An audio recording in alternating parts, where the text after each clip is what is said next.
kuntum khaira ummatin ukhrijat lin-nasi ta'muruna bil ma'rufi wa tanhauna 'anil munkar. Itu dalam Al-Qur'an.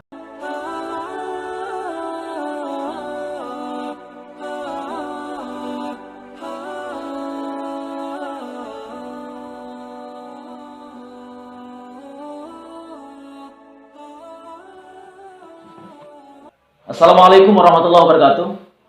Apa kabar sobat semua? Bersama saya dan Ustaz Muda Baharudin.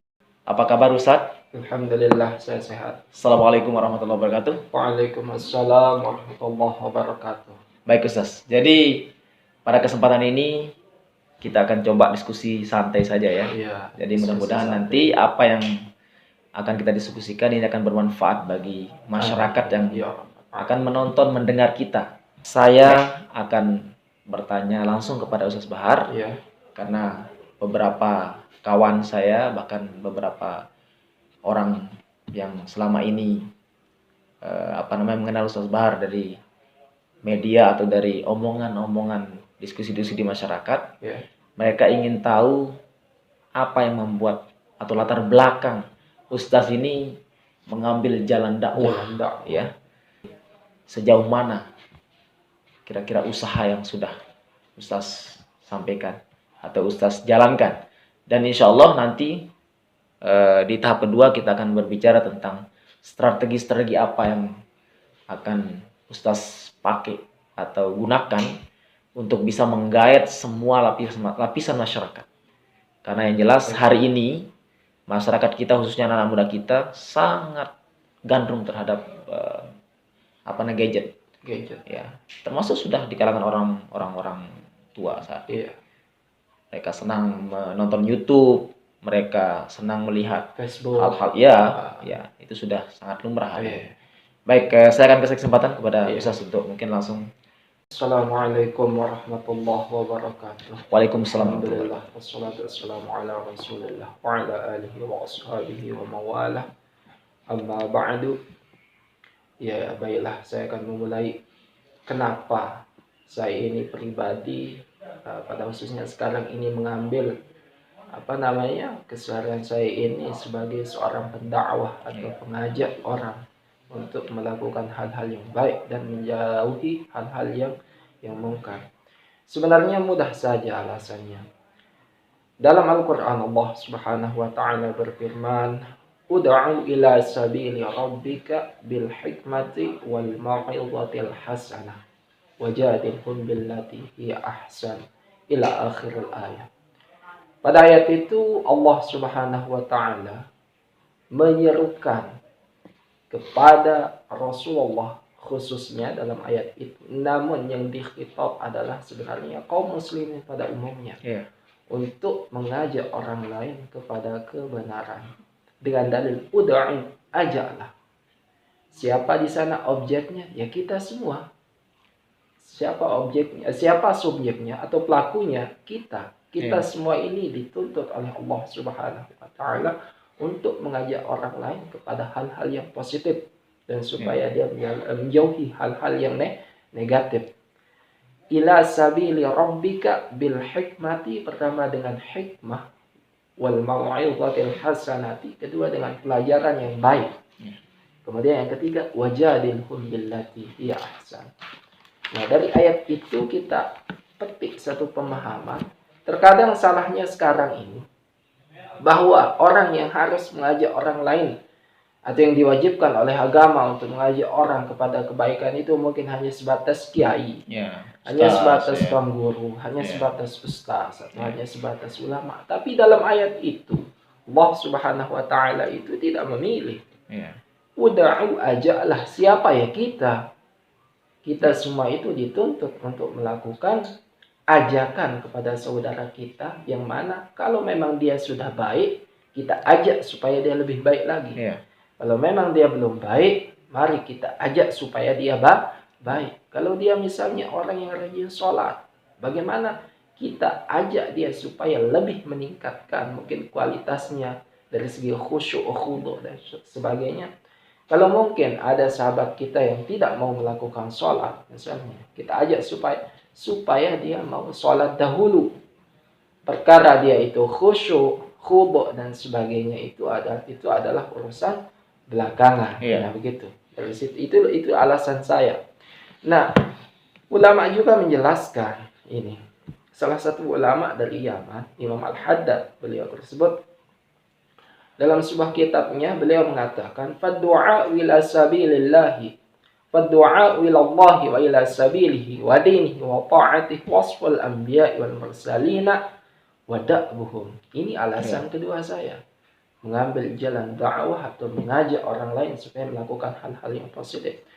Apa maksudnya redaksi daripada kitab tadi? Fad-du'a ilallahi, mengajak orang lain supaya dia tersebut taat kepada Allah, menyembah Allah Subhanahu wa ta'ala. Wa ila sabilihi, supaya dia menjalani jalan yang sudah diberikannya, yaitu agama Islam. Wa dinihi, agamanya. Wa ta'atihi, dan mentaatinya, mentaati Allah Subhanahu wa ta'ala. Apa itu pekerjaan itu? Wasful anbiya wal mursalina, itu adalah sifat atau perilaku yang sudah dilakukan oleh para nabi-nabi atau para rasul. Berarti sebenarnya tanpa kita sadari, pekerjaan yang paling mulia di muka bumi ini sesudah kita beriman ataupun Islam, mempercayai adanya Allah, masuk ke dalam agama Islam secara kafah, yaitu kita meneruskan dakwah atau misi perjuangan Rasulullah Shallallahu Alaihi Wasallam. Kuntum khaira ummatin ukhrijat lin-nasi ta'muruna bil ma'rufi wa tanhauna 'anil munkar. Itu dalam Al-Qur'an. Kuntum, anda sekalian itu khaira ummatin, umat yang paling baik, ukhrijat lin-nas, yang diutus ataupun yang dikeluarkan kepada orang atau manusia yang lain. Bagaimana pekerjaannya? Ta'muruna bil ma'rufi, menyuruh orang lain untuk melakukan hal-hal yang positif, kemudian mencegah daripada hal-hal yang negatif atau yang mungkar. Mungkin itu saja alasan saya. Baik Ustaz, ada dua alasan yang sangat mendasar. Nah, di alasan pertama itu saya mendengar Ustaz menyampaikan bahwa semua kita, semua Muslim, diwajibkan untuk mengajak ke jalan yang kebaikan. Nah, cuma persoalannya kemudian kapasitas keilmuan seseorang itu. Nah, bagaimana itu? Itu juga yang salah diartikan mungkin. Sebenarnya secara mudahnya, ajaklah orang lain itu ya sesuai dengan kapasitas Anda, kemampuan Anda, atau kualitas keilmuan Anda. Tidak mungkin kualitas seorang nabi itu akan dibebankan kepada hambanya. Mengajak seperti itu tidak akan pernah sama cobaan yang diterima oleh Nabi Muhammad SAW, yang dilempar dengan batu, atau Nabi Nuh alaihi salam yang berdakwah sampai ribuan tahun. Itu kesimpulannya, ajak orang lain. Itu yang titik temunya, yang mampu dia, tapi semampunya, sesuai dengan kapasitasnya. La yukallifullahu nafsan illa wus'aha. Paling tidak ya minimal, paling rendah keluarganya kan, minimal yang bisa pengaruhi dan sebagainya. Lebih dari itu sesuai dengan kapasitasnya. Tapi kita salah mengartikan bahwa yang dibebankan untuk mengajak orang lain itu ya orang-orang yang sudah merasa pantas.